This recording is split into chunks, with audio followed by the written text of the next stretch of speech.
So what are the categories? As I said, the first one is quantity, second is quality, the third is relation, and the fourth is modality. Now what this means is that we always see things in these respects, and there's no way to perceive something outside of these respects. Now we've got unity, plurality, and totality. He'll present two things that are different, usually seen as pretty much opposites. And then what the third one is the two of them combined. Two things seen as opposites. The third one is the two combined.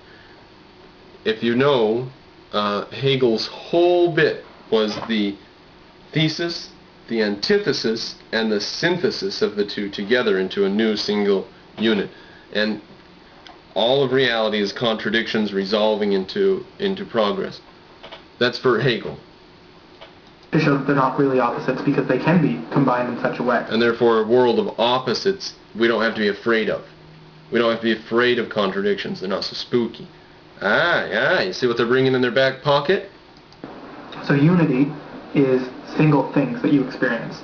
Plurality is separate things, multiple things that you experience. And what totality is taking the plurality of experience and seeing it as one coherent whole. Now, he says plurality is taking all of experience and seeing it as a whole. Unity is this mouse. Plurality is all mice or all computer things or whatever. And totality is all of everything, seen as a whole. Now, the objectivists have a way of saying this. For objectivism, you take every single object in the universe. This is a big concept we're about to do. It just takes a second, though. You take every concept in the universe and line them up together, and you take away all of the things that are accidental about them and leave only the things that are similar to every single one of the things in the universe. And what is it that's common among all of the things in the universe? They exist, and they have an identity. Now those are axioms. Those are two axioms. So in a certain way, axioms are the broadest abstraction possible to mankind. Mankind can't make an abstraction broader than the ones that encompass everything that exists across all space and time forever and ever. I mean, by definition, you can't have anything that encompasses. So anyone who's mystified still by axioms, here's a good chance for us to see exactly what they mean. All the stuff in reality is subject to the axiom that existence exists. It's all in there. When you say existence exists, you mean everything that exists exists. And you're just taking apart, you're taking out the accidentals that make them all different from each other, and you're saying how they're similar is. That's an axiom. You know it's true because you have to assume. You have to assume unity, plurality, and modality, or whatever it is. And that's an axiom. Again, Zorio, objectivism is out there when you're ready, buddy. It's there. Well, quality is three subsets are reality, negation, and limitation. Reality is what there is. Negation is what there isn't, so say space. And limitation, again, is the combining of the two. A limit is that which... Now, he says space is what there isn't, which is strange, because space is there because it is the distance between objects. So, I don't know. Your semantic pretzels, you and Kant really get under a rational person's skin. A separate thing. What Kant is trying to do is save causality from Humean skepticism. I mean, Kant says that it was David Hume that prompted him to start writing this, that he was basically, a sleeping dragon before Hume came along, and he said, damn, that Hume guy sure is, wrong. And he started writing this basically to save causality. So there's the end of part 3. There's a bit at the end there we won't go into.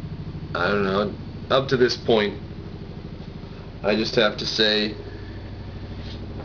this is a good seminar in philosophy for people who want to know more about Immanuel Kant. So absorb this if you want to know anything about ideas in classical philosophy. This is a broad seminar, so keep going. If you made it this far, congratulations.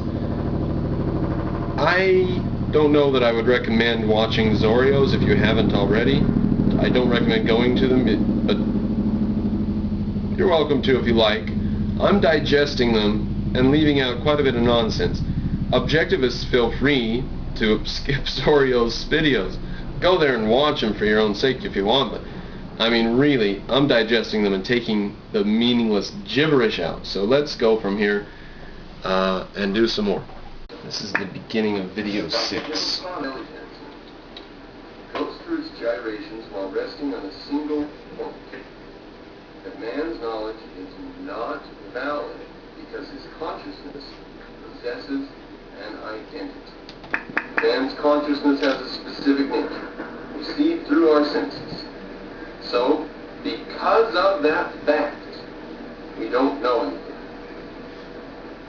You don't explain this at all. It does not logically follow. For someone who made like 30 videos on logic, you have the major proposition, the minor proposition, and the conclusion which logically follows from those two. So, because of that fact, goes through its gyrations while resting on a single point. That man's knowledge is not valid because his consciousness possesses an identity. Now, the statement that I make that he's about to refute.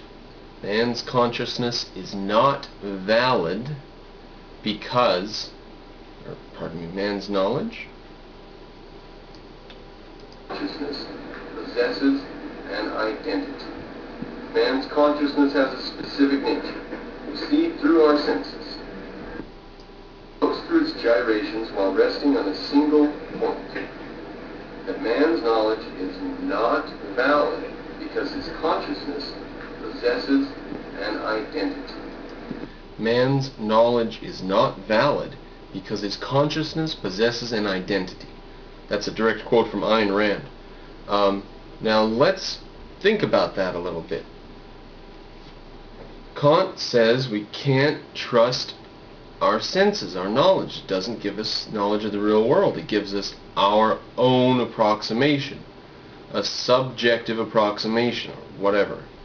If what we perceive, if the chair as it gives itself to me might possibly not be what it tells me it is when it gives itself over to me, that means I don't know what the real chair is. That's it. That's it. That's it. You can't obfuscate that out of the way. That's what is being said there. You're saying that our senses, because they're filtering reality into a shape that we know, are therefore distorting reality from what it really is. That's what you're saying. And let's listen to his refutation. Man's consciousness has a specific nature. We see it through our senses. So, because of that fact, we don't know anything. You don't explain this at all.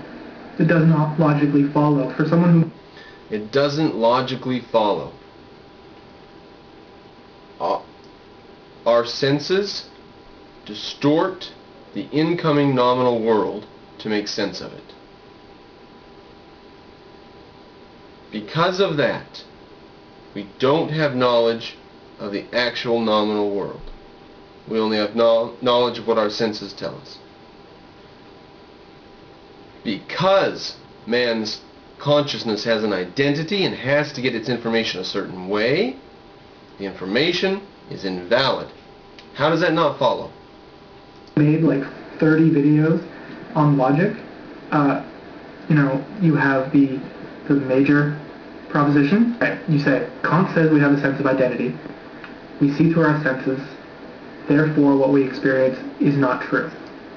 Now, was that the argument I gave? Kant says we have a sense of identity, and the second point, we see through our senses. Therefore, what we see is not true. Was that what I said? So that's at 1 minute 7 seconds on video 6. Let's go back to the beginning of the video, the first quote that was given as trouble. Everybody just followed that man's knowledge is not valid because his consciousness possesses an identity. Man's knowledge is not valid because his consciousness possesses an identity. The incoming knowledge is filtered through our senses in